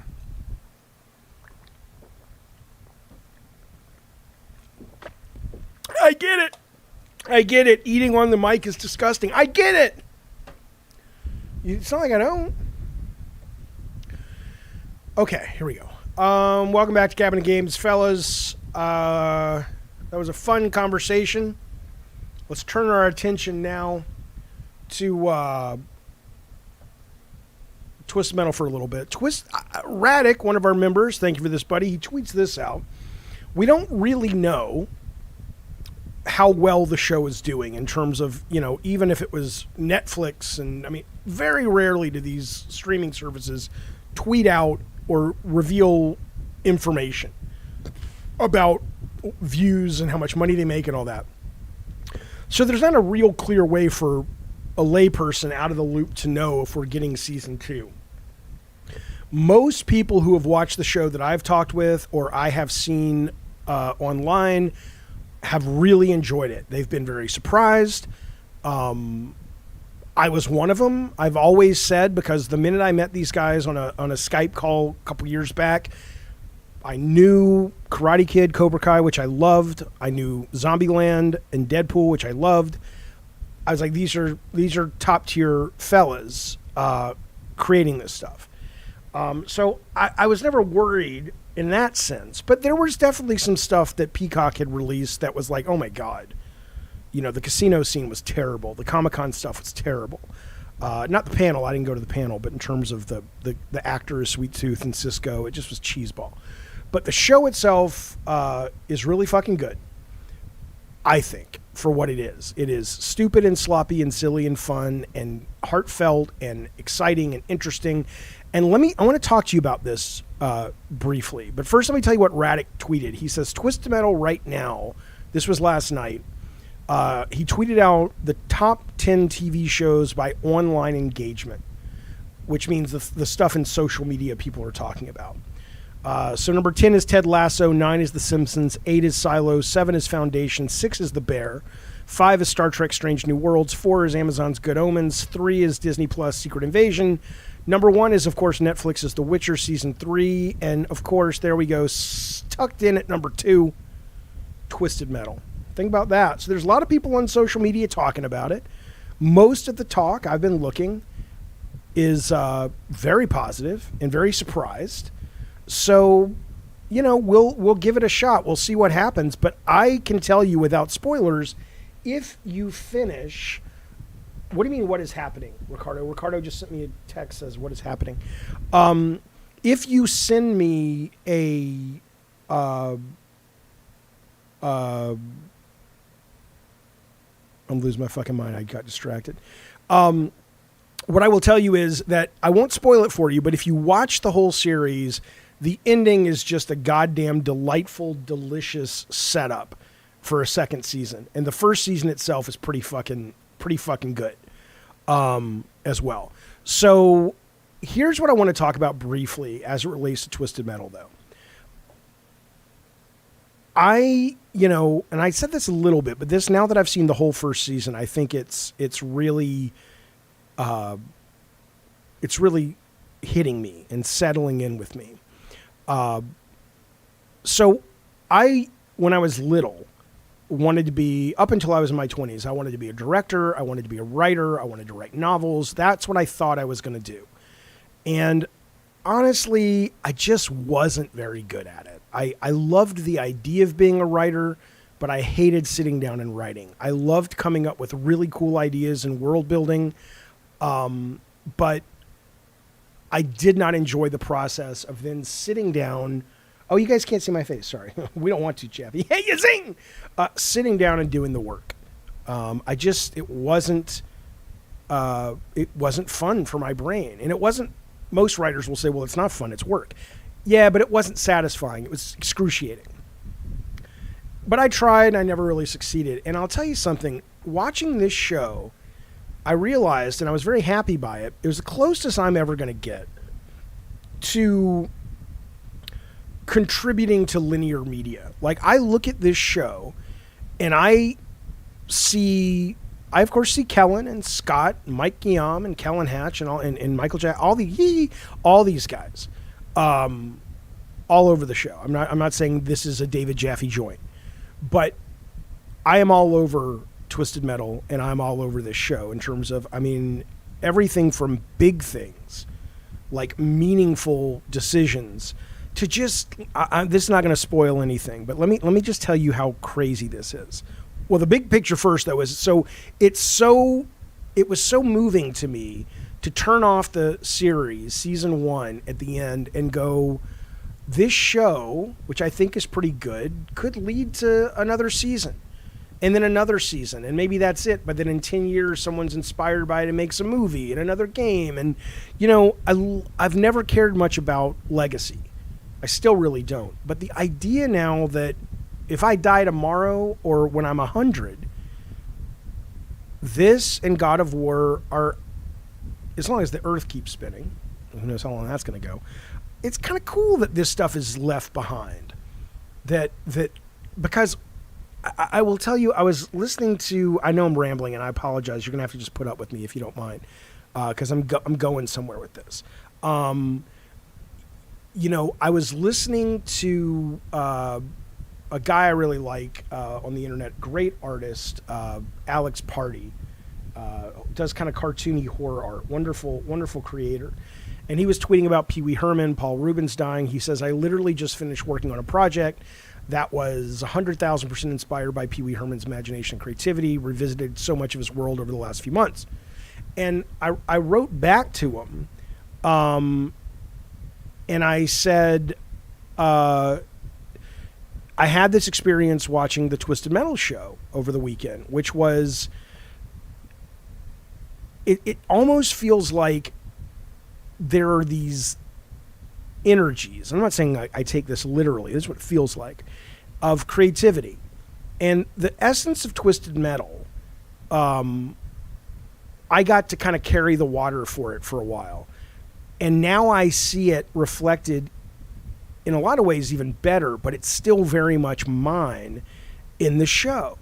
And there was just something, I think for the first time I really got a view of just sort of what it means to be part of that process. I don't articulate it well. Like I said, I'm not a writer, but it was powerful and it meant a lot to me. So I'm obviously a very biased person. If someone says, Jaffe, was the show good? I don't fucking know. I think it was good because the reviews are pretty good and the fans seem to really like it, but I couldn't tell you. But for me, it was everything from the profound to the accidental. I'll give you an example. In the show, there is this lightning storm that they call a Watkins storm, okay? And it's just lightning goes everywhere for a long time. And apparently it comes from Watkins Harbor, and they explain it. Mackie has a throwaway line explaining what it is. And if you played Twisted Metal 2012, Watkins Harbor is one of the levels. And Watkins Harbor is named Watkins Harbor for no reason other than I remember the day, I believe it was the day, I take my kids, they were in preschool, we're sitting on the ground when the lady plays the guitar, Little Red Caboose Chug Chug, all that shit. I loved it, though. It was so much fun. And in front of me is one of the most beautiful women who was a mother who had her kid on her lap. Beautiful, sexy tattoo on her butt going down below the panties, all this stuff. Her last name was Watkins. That's the truth. I'm not going to give you any more details than that. Her last name was Watkins. So I fly out to Utah that day or the next day, and we're like, hey, we got to name this fucking thing. I'm like, do Watkins. And it became Watkins Harbor. And now what, 10, 12 years later, here's, Anthony Mackie running from a Watkins storm, right? It's everything from that to, like, I was listening to Hip Hop Gamer talking about God of War, and he kind of, none of this was intentional, but he talked about how Kratos being played by a black guy, but he had the white skin, and how everybody looked at him and judged him because of his skin. Wasn't the only reason they judged him. He was also a monster. But,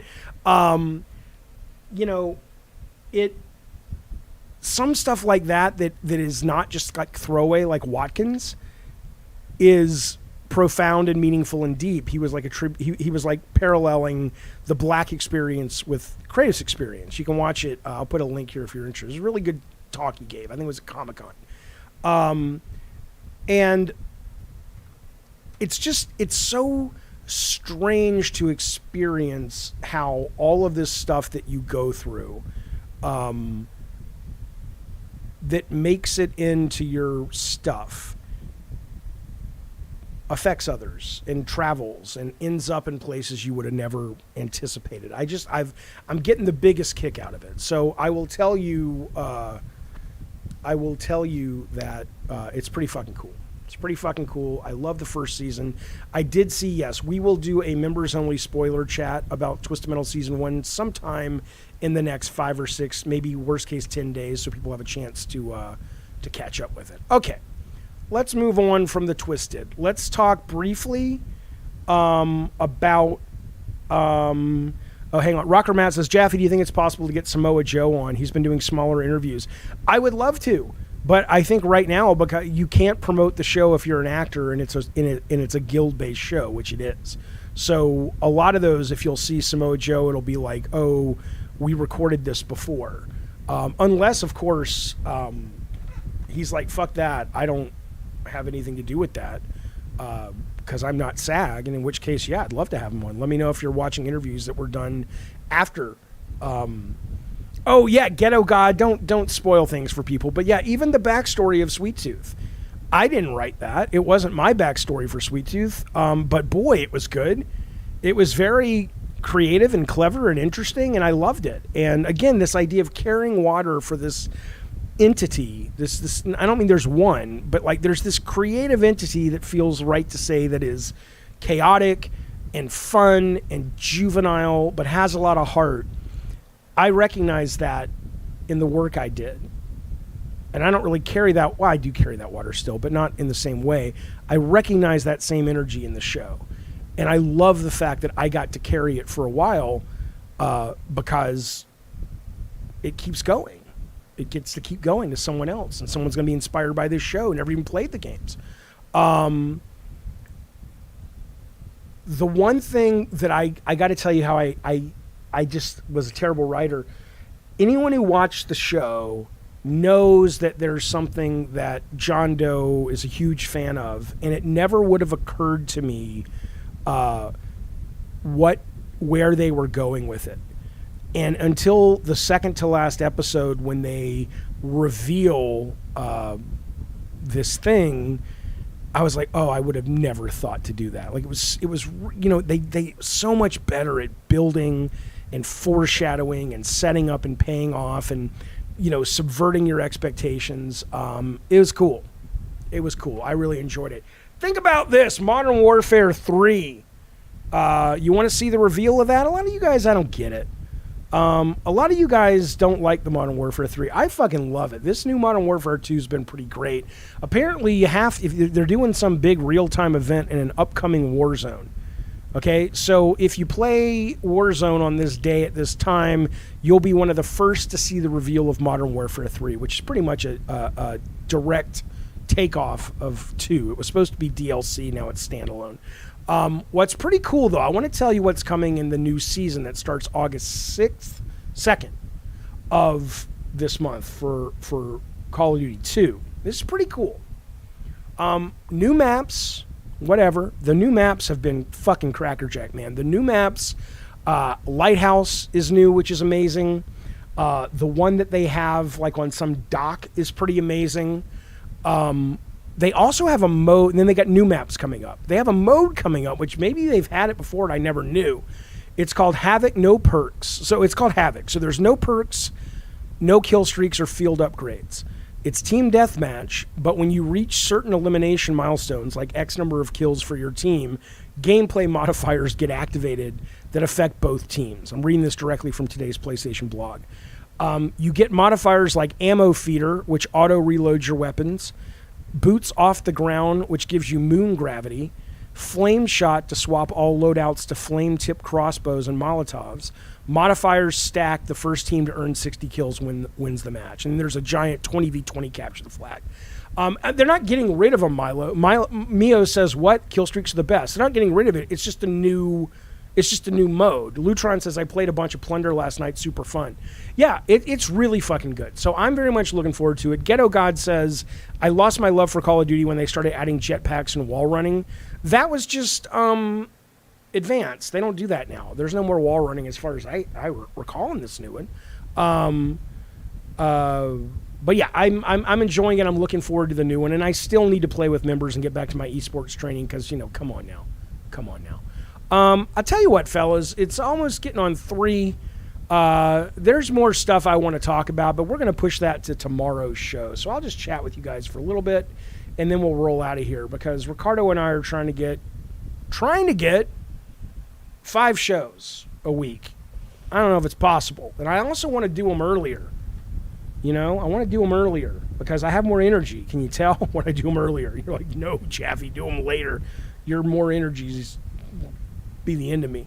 But so I don't want to go too long just because I can. I want to shut this down soon, get planning tomorrow's show. I won't interview Ginger tomorrow, but I'd love to have him back. On. He's a really fascinating fella. If they asked you to cameo as a character from Team 3 or 4, would you? I don't know. We'll see. Here's what I'll tell you. That's coming from SEJ. Here's what I'll tell you. I think now that I've seen the show, like originally they said, hey man, you want to come to New Orleans and we'll put you in a freezer as a corpse. And if you've seen that episode called Nut House, I think is what it's called, then you'll blink and you miss it, but you'll see where I was going to be in the show. But now that I've seen the show, I'm like, no. I want a line. Fuck that. I'm not doing it if I can't have a line. I don't want to just be some fucking blink and you miss it corpse. I can fucking, I can be Mr. Slam. I can do something. I don't have to act and perform, but it's not like the show's big strength are a lot of the actors. I mean, some of the actors are really good, but they had a bunch of throwaway characters. Give me a fucking line. Come on now. But I'd love to. I'm a big fucking fan. Mio says, I think they lost it with how they made the games so similar to the new games like Fortnite. Oh, you're talking about Call of Duty. Gotcha. Yeah, I just say, come on now, Sweet Tooth. God damn. What if you have to do the beard? What do you mean, do the beard? Like, fuck it? Come on now. All right. Fellas, listen, seriously. Do you like this show? I think you do. I know I do. Hell, I love this show. I'll tell you something. If you like it, why don't you consider giving your old Papa Jaffe and Papa Ricardo a like and a subscribe. And hit the notification bell. That way you'll get a little ringy-dingy on your phone. Then you'll be able to be like, do I continue to fuck Addie Pie's mother's corpse or do I watch the show? You'll watch the show because you know it's happening. Hell, even consider a subscription at any of the tiers. Ricardo and I got some new subscriptions going live probably this week. And, stay tuned for what that's going to offer you. But as Rocker Matt said, if you want to talk Twisted Metal spoilers, the whole first season, that'll be going up in the next 8 to 10 days or so. What's your take on free will, says Mehdi? Sure, I'll play. I don't think free will is real. I don't think we have free will. I think in a lot of ways proving that we have free will is almost as impossible as proving there's God. I think if you look at what we know, and we don't know everything, of course, but if you look at what we know about science, and you could, incredibly brilliant people compared to my idiot brain express this better. Go watch Lex Friedman has a podcast with, I think it's Sam Harris about free will. And, he's like, look, you don't know where a thought comes from, but it comes from a series of things that fire in your brain that you have no control over. And your actions are based on chemical reactions. So if a computer could look at you and do enough math quickly enough, it would be able to look at your chemical makeup and predict your life from birth to grave. Is what I think. Now, do you have free will? Do you have free will observation? Quite possibly, but then it gets impossible to know about. Then it becomes, am I really observing my thoughts, or am I telling myself I'm observing my thoughts, but those are simply my thoughts, right? It's best not to worry about it. We're probably little characters in a movie or a show or an AI simulation, and we have enough free will that we're aware, kind of, sort of, sometimes, but we're also probably going by a script, but I don't really fucking know. Obviously. Really, Jeff, you don't know? No, I don't know. I don't know. Which is why I'm agnostic about most things. Are you a determinist or a compatibilist? A compatibilist is somebody who thinks there's a mix, right? Of free will and no free will. A determinist is somebody who thinks that there is absolutely nothing other than sort of what is already planned. I mean, also when certain physicists tell you that beginning, middle, and end, future, past, present are all happening at the same time, the story's been written, folks. I mean, that's probably true as well. So, but I don't really, my answer is I don't know, right? How do you know? You don't. So I have no real dog in the fight. I'm just glad to be here. Listen. Oh, Fanto, if you want to join the Discord, thanks, buddy.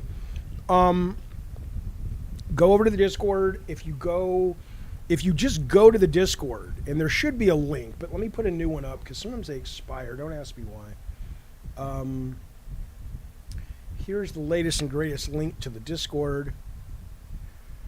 Maybe. And the very nature of signing up will lead you to a couple pages that explain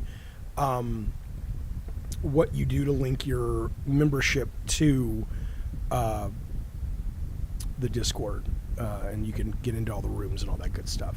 If you need any help, hit me up. Hit up Rob, RPG, Rathy, any of the mods over there, pretty good people. Okay. And yeah, Rob says he can help you. All right, thank you, Rob. Am I watching Oppenheimer? No, I'm going to watch Oppenheimer when it streams. I am watching Barbie this week, but Oppenheimer's like 3.5 hours long, and I want to see it. I hear it's great. But, I want to watch it at home, watch it with the family, be able to take breaks, shit like that. All right, fellas, look. Don't